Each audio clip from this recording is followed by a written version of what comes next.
crispy.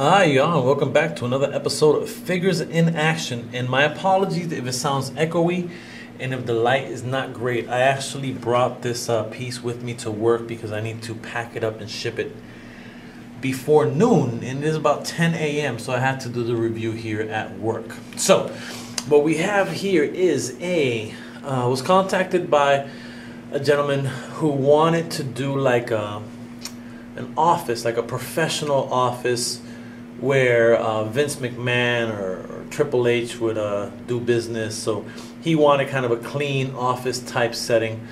You know, we kind of went back and forth, and the biggest piece is, you know, the most important part he was interested is, you know, not just the dial itself, but the furniture.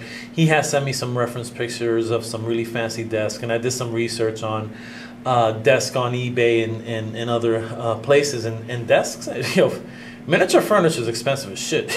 Yeah, it is very, very pricey.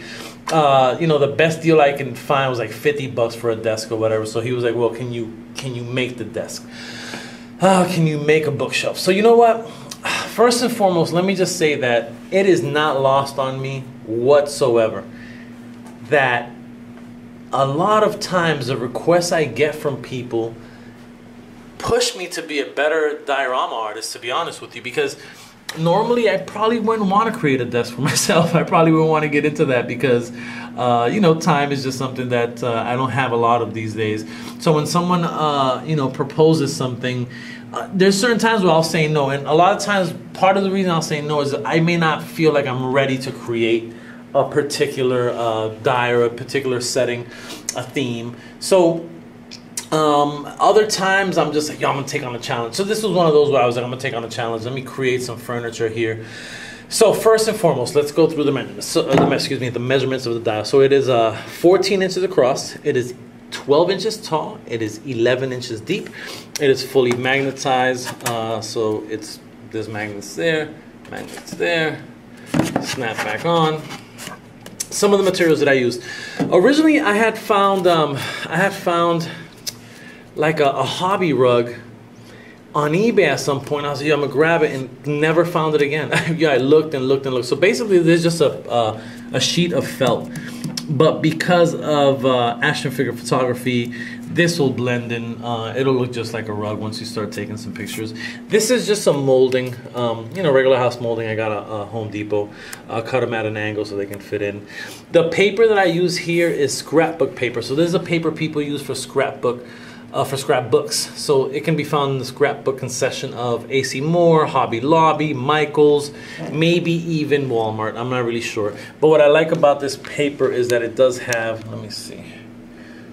You can kind of see the ridges, so it does give it a kind of a nice texture to it.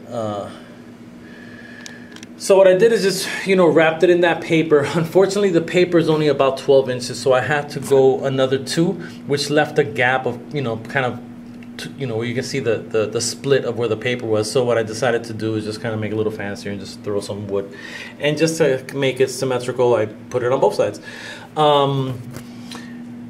The posters, he has sent me some images of what he wanted as posters. So I actually printed these on I printed them on regular paper, and then I glued them to a manila envelope and cut them so you get a thicker stock.